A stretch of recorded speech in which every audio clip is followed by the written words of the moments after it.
Bonjour YouTube, j'espère que vous allez bien. Aujourd'hui, comme vous pouvez le voir, on va parler reading journal et je suis tellement excitée à l'idée de faire cette vidéo. C'est pas la peine de faire tous les trackers possibles parce que les gens le font. Faites en sorte que votre carnet restera rempli et que vous ne perdrez pas l'envie de le remplir au fil des mois.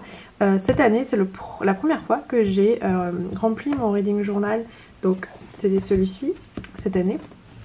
C'est la première fois que je tiens tout le long de l'année et c'est que du plaisir parce que ça ne me prend pas beaucoup de temps à le remplir au fil de mes lectures. Ça me prend un petit quart d'heure. C'est quelque chose de très satisfaisant surtout. Voilà, il faut que ça reste un plaisir et pas une corvée. Et bref, je fais des reading journal depuis quand même pas mal de temps.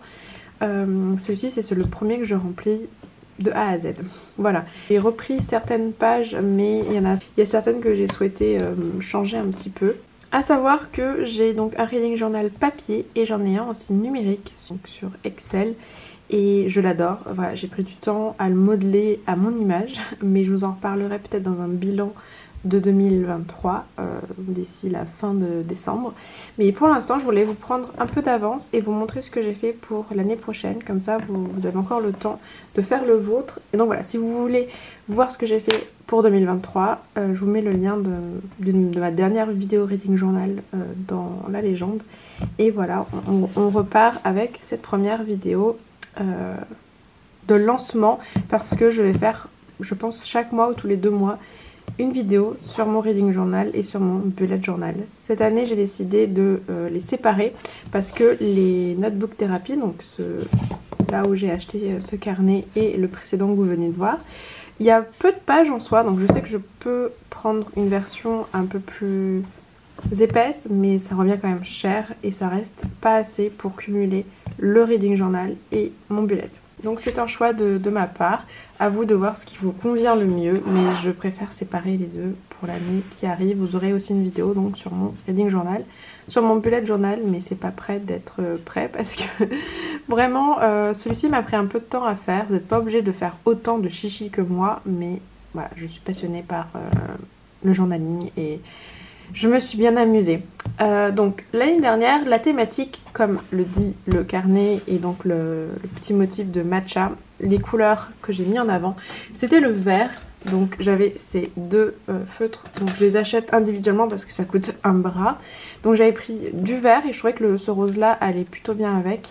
Et j'avais pour contraster un petit brun. Voilà, j'avais ces 4 codes de couleurs que j'ai utilisés tout le long de l'année dans mon reading journal. Et cette année, j'ai opté pour du orange.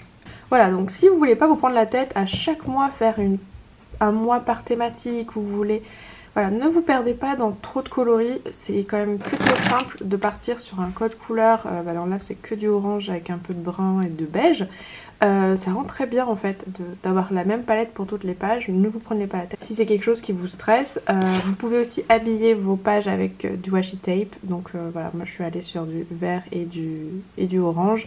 Et vous allez le voir, j'ai des illustrations également. Donc le carnet que j'ai pris, il est dans un tissu tellement doux.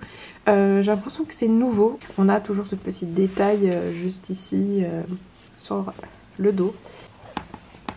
Donc comme l'année dernière, j'ai utilisé mes stickers pour écrire juste mon prénom ici. Comme ça, ça permet de ne pas faire de faute de dessin, de mal dessiner, de mal écrire. Voilà, c'est aussi une option, les stickers. Donc cette année j'ai décidé de ponctuer mes pages de plein de petits dessins comme ça. Je vous mettrai le site du créateur ou de la créatrice dans la barre d'informations, parce que donc, vous pouvez acheter des stickers dans sa boutique, mais elle a aussi un Patreon. Donc Patreon c'est un site où on soutient des créateurs de contenu, des artistes ou peu importe ce qui... Voilà, on les soutient avec une petite donation par mois, c'est comme un abonnement. Et souvent ils nous offrent des cadeaux exclusifs en fait. Et chaque mois cette créatrice donne des PDF, plein de petits dessins en fait d'une collection. Donc chaque mois il y a une collection, une thématique qu'on peut utiliser dans nos reading journal, dans nos agendas, etc. Donc j'ai rejoint le Patreon et on a accès aux 7 derniers mois je crois. Donc j'ai repris cette double page. L'année dernière je l'ai fait sur 4 pages au lieu de 2, mais là je me dis d'avoir une vision globale de l'année, ça rendra peut-être mieux. Et donc ce que je faisais l'année précédente, c'est que je mettais en fait des couleurs par alternance pour chaque livre lu. Comme ça je me rendais compte mes périodes de blanc et les mois où je lisais un peu plus. Et je trouve ça très joli. Faut que je fasse la fin du mois d'octobre. Mais voilà, je veux refaire la même chose. Et cette fois-ci je pense faire une couleur par mois. Ici je vais donc noter, donc c'est ma palle, je vais noter sur les dos le nom des livres que je lis et je vais les colorier avec donc toujours ces couleurs là. En plus je trouve qu'avec les étagères et donc la créatrice elle a vraiment une palette de couleurs qui est très orangée, brun, vert, donc c'est pile poil ce que je voulais moi pour cette année. Donc ce sera en fonction ici de ma note. Par exemple ceux que j'ai moins aimés seront d'un beige clair. 1 étoile, 2 étoiles, 3 étoiles, 4 étoiles et une autre couleur pour 5 étoiles. J'ai donc en plus des Tombow que je vous ai présentés. Voici d'ailleurs les références pour ceux que ça intéresse pour les oranges. Voilà les références. Et donc j'ai aussi opté pour, ils sont un peu moins chers mais donc pour le coup c'est que des feutres pour la calligraphie et donc il n'y a pas de mine fine, on peut pas écrire avec, ça sert vraiment pour mes titres. Et donc j'ai pris d'autres oranges, un gris parce que c'est vraiment pratique, un gris foncé presque noir et ce brun très foncé. Voilà ce que j'utilise pour toutes les pages pour l'année prochaine. On enchaîne avec mon reading log et cette fois-ci je l'ai mis, au lieu de faire à l'horizontale, je l'ai fait à la verticale parce que je trouve que ça me permet de mettre plus de choses. Donc je mettrai le nombre de lectures, donc le premier, le deuxième, le troisième, le quatrième, etc. Le titre, son emplacement dans ma palle, c'est-à-dire que je les note, ma palle du plus ancien au plus récent. Donc ceux que j'ai achetés en janvier, ceux que j'ai achetés en décembre. Vous voyez, dans cet ordre-là. Et donc je les numérote sur mon tableau Excel. Et ça me permettra de voir un peu si je lis plus des récents achats ou des livres qui traînaient dans ma palle depuis longtemps. La date à laquelle j'ai terminé ma lecture et ma note sur 5. J'ai l'ambition de lire un peu plus cette année, enfin l'année qui arrive. Là je suis à 60 livres, j'avais prévu 50 livres donc je suis contente. Mais l'année prochaine je me consacre un peu plus à la lecture donc j'espère, voilà, j'ai un objectif de 100 livres.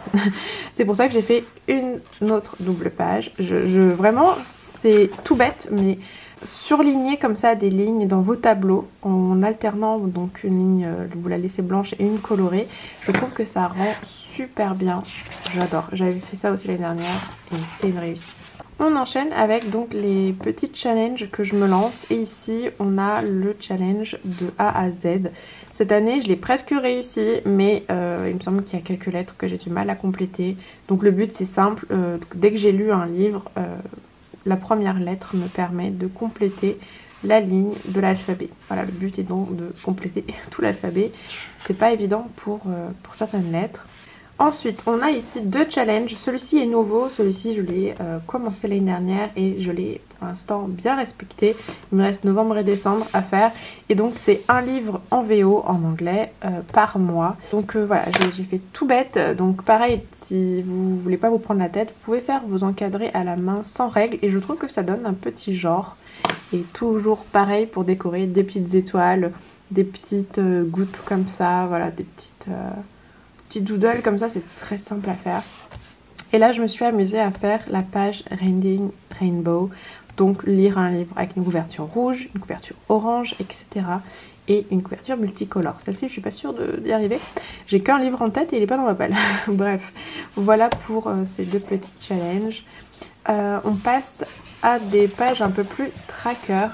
Ici je vais pouvoir traquer les genres que je lis, donc pour l'instant je n'en vois pas plus, je lis essentiellement de la fantasy, de la romance.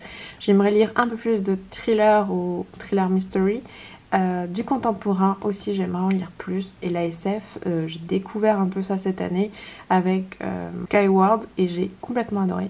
Donc j'espère en lire plus parce que j'en ai lu que un cette année, c'est assez nul. Et la dystopie que j'aime toujours autant mais j'ai du mal à en trouver des bonnes. Donc voilà pour me rendre un peu compte et j'écrirai juste le nombre de livres que en janvier j'ai lu dans chaque genre. Si vous voulez vous entraîner à écrire des petits textes comme ça, alors moi je débute, donc c'est pour ça que c'est pas parfait, mais je suis plutôt satisfaite contrairement à ce que je faisais au début. Je vous encourage à soit vous entraîner sur une page blanche comme là j'ai fait, et après à juste le découper et le coller. Je trouve que ça rend bien, ça donne une petite texture, un petit relief, ou vous utilisez une des pages de fin de votre carnet et vous la découpez et vous pouvez l'utiliser et la recoller pile au bon endroit, comme ça on aura cette impression que vous l'avez écrit directement sur la page. Toujours ces petits stickers viennent du même site. Et là on a donc les lectures en pixels, l'année en pixels. Donc hop, ici on a l'année en pixels. L'idée c'est que chaque jour je vienne colorer la case correspondant au jour. D'ailleurs je me rends compte que j'ai pas écrit 1, 2, 3, 4, 5 jusqu'à 31. J'aurais dû, je voulais le faire là, puis j'ai oublié. Bon, c'est pas grave parce que j'ai un outil révolutionnaire, vous allez le voir. C'est à la base pour mon bullet journal, donc il respecte pas les bonnes dimensions de ce carnet, mais je me suis fait un petit sorte de marque-page avec donc les gradations là c'est censé être la page en entier, ici c'est la moitié, ici c'est si je dois diviser la page en 3, ici si je dois diviser en 4, et donc pareil pour ici. Donc comme vous pouvez le voir, mon reading journal, non mon bullet journal a 3 cases de plus en termes de largeur.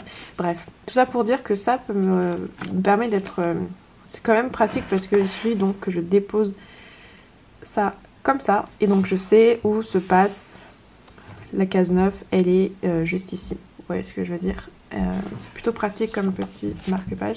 Je mets en gris quand je n'ai pas lu de la journée, un petit brun pâle quand j'en ai lu 10, brun foncé 20, orange 50 et marron 100. Et donc ça pour tous les mois, et à la fin de l'année on se rendra un peu plus compte de comment j'ai lu au fil des mois. Ici on a un petit tracker par mois, donc le nombre de livres que j'ai acheté sera noté ici. Pour me rendre compte un peu chaque mois combien j'achète de livres, ça je n'ai jamais fait de tracker là-dessus. Donc voilà, le nombre de livres que j'ai lus, ce serait bien que ce chiffre soit plus important que celui-ci, on est bien d'accord. Là c'est le nombre de pages que j'ai lues. Grâce à mon Excel, je peux facilement compter le nombre de pages par mois, donc de lus, parce que même si mon taux de livres lus est faible, si le total de pages est plus élevé, c'est ce qui compte, parce que voilà, je préfère lire des gros livres que des petits. Le nombre de livres, alors là vous allez tout à comprendre, début de saga et suite, mais j'essaie de terminer des sagas. Donc le but étant que cette case soit supérieure en fait à celle-ci. Donc là ce sera le nombre de livres que j'ai lus qui me fait débuter une saga. Et ici continuer ou terminer une saga. Le nombre de fois j'ai mis une étoile, 2, 3, 4, 5. Et ici ma moyenne des notes, donc pour voir un peu en termes de mois, quel mois a eu une meilleure note globale. Voilà, c'est juste pour m'amuser parce que sur Excel j'ai quand même pas mal de données en un clic. Et ici j'ai pas mis de titre, mais ce sera tout simplement chaque mois le nombre de livres que j'ai lus. Le but étant que j'arrive à lire 9 à 10 livres par mois, ce serait l'idéal, mais je compte me remettre un peu à la romance, donc ça devrait aussi m'aider à augmenter mes statistiques. Ici, vous l'avez compris, c'est mes 24 livres que j'aimerais absolument lire en 2024. Il m'en reste encore 2 à trouver, mais bon, je me fais confiance pour le trouver rapidement. Donc voilà, c'est tous les livres que j'ai très envie de découvrir, ou que je me challenge pour sortir de ma zone de confort, comme Kafka sur le rivage, qui n'est pas du tout un genre que je lis d'habitude. Une saga que j'ai envie de commencer, mais il y en a 2 autres que j'ai envie de commencer, de Willy Schwab. On a de la SF, comme je vous l'ai dit, j'aimerais en lire un peu plus. Ensuite, on a donc mes goals, mon goal de l'année 2024, autant dire lire 100 livres. Alors il y a une petite erreur quelque part là, 39, on passe à 41, et je m'en suis rendu compte une fois ici. Donc ça fait 39, 41, 42, 40. Bref, j'ai juste switché, mais c'est pas grave. Et là, il y aura un code couleur en termes, comme l'année dernière, enfin comme cette année, par genre littéraire. Je suis fan de cette illustration, je voulais absolument la mettre dans mon reading journal. Voilà. Ensuite, nouveau challenge aussi, ce serait donc de lire un livre, des livres qui me font voyager. Cette map, je l'ai trouvée sur internet. Il suffit que vous tapiez Book Voyage Reading Around the World et vous allez tomber sur cette image dans Google Images. En cliquant dessus, vous allez atterrir sur le site de la créatrice et elle vous l'envoie si vous vous inscrivez à sa newsletter. C'est gratuit et donc elle vous l'envoie directement dans votre boîte mail et voilà. Donc, et en plus il y a même une case qui se passe dans les transports, donc en bateau, en avion ou autre. Je sais pas comment je vais faire pour avoir un livre qui se passe en Arctique ou en Antarctique, mais bon, je pense qu'il est plus simple, donc ça va être l'Europe, l'Amérique aussi, Afrique ça va être facile aussi, Australie un petit peu moins peut-être. En Asie on a beaucoup de bonnes recommandations, donc je pense que ça devrait le faire. Si vous avez vous des recommandations pour m'aider à compléter cette double page, n'hésitez surtout pas, je suis preneuse. Ici on est sur donc mes idées de vidéos, sachant que je poste tous les samedis, j'en ai généralement 4 par mois donc, et voilà, j'ai fait des petites cases avec des idées. Je pense que je l'écris encore un papier parce que entre temps ça bouge tout le temps. Ça bouge tout le temps et j'aime bien adapter. Donc voilà, c'est ma double page qui sera un peu brouillon. Ici, on a une page spéciale Robin Hobbs que j'ai commencé à découvrir donc avec cette grande saga qui en soi là est 2 intégrales, 3 intégrales. On a ces deux-là séparément qui est l'Assassin Royal, donc comme celui-ci, comme cela, mais la deuxième génération. Là, on a sur des dragons et là une autre sorte de trilogie intégrale. Peut-être que ça peut se lire indépendamment, mais on m'a l'ordre conseillé, donc c'est pour ça que j'ai fait cette petite page. J'en suis au tome 2 de cette intégrale et là j'en suis trop fière, c'est ma double page Brandon Sanderson que j'adore. Vraiment j'adore cet auteur et pourtant je n'ai lu que Elon Trees, c'était mon premier roman de l'auteur et je suis tombée amoureuse de son histoire et de sa plume. Et entre temps j'ai lu Skyward, que pareil, une révélation. Et en fait ça fait 2 livres où je les lis sans trop d'attente et c'est une révélation, c'est une pépite, c'est un 5 sur 5. Donc j'avais envie de découvrir cette saga, donc bon, tout ça en fait c'est des livres qui se passent dans le même univers. Donc il y a plusieurs trilogies, des duologies, là on a les 3 livres indépendants, donc des stand-alone. Mais c'est conseillé peut-être de les lire dans cet ordre, plus ou moins. Moi j'ai essayé de les lire quasiment dans l'ordre de parution, presque. Mais bref, c'est des mondes en fait. Tous ces livres se passent dans le même monde, mais on a des trilogies, des duologies, voilà. C'est pas obligé de tous les lire et on peut très bien lire. On a les archives de Rochard, ici. Là. On a le livre des radieux, on a le rythme de guerre, justicière, la voix des rois aussi qui est un truc séparé. Bref, vous l'aurez compris. Et il y a quelques couvertures qui sont encore à changer comme ces deux-là pour les avoir tous dans cette belle édition. On termine, je crois. On termine avec cette double page. Je la fais depuis quand même quelques années. Donc c'est la battle des livres. On a chaque mois un livre préféré qui a atterri dans une case. Donc là c'est janvier vs février. Donc mon préféré des deux va arriver au prochain combat. Donc mars, avril pareil. Le gagnant restera là. Ainsi de suite tous les mois. Et donc on aura mon livre préféré de l'année juste ici. J'ai hâte de voir celui de 2023. Et donc voilà, ça conclut ma vidéo sur mon reading journal. Je vous ferai en janvier une petite vidéo, je pense, Bujo et reading journal, où on prépare le mois à venir. Et donc chaque mois il y aura le calendrier avec mes lectures, ce que je prévois, les statistiques du mois et évidemment mes avis lecture aussi. J'ai acheté sur Etsy, hop, voici le nom de la créatrice si vous voulez aller voir. Et donc j'ai juste acheté des petits stickers 5 étoiles. Je fonctionne de la même manière depuis environ 3 ans. J'imprime mes livres dans... Voilà, je vais mettre tout ça là-dedans. Les couvertures sont imprimées en petit format, comme celui-ci. et ça me permet de les coller directement et je trouve ça plutôt pratique. Là j'ai quasiment toute ma palle qui est là.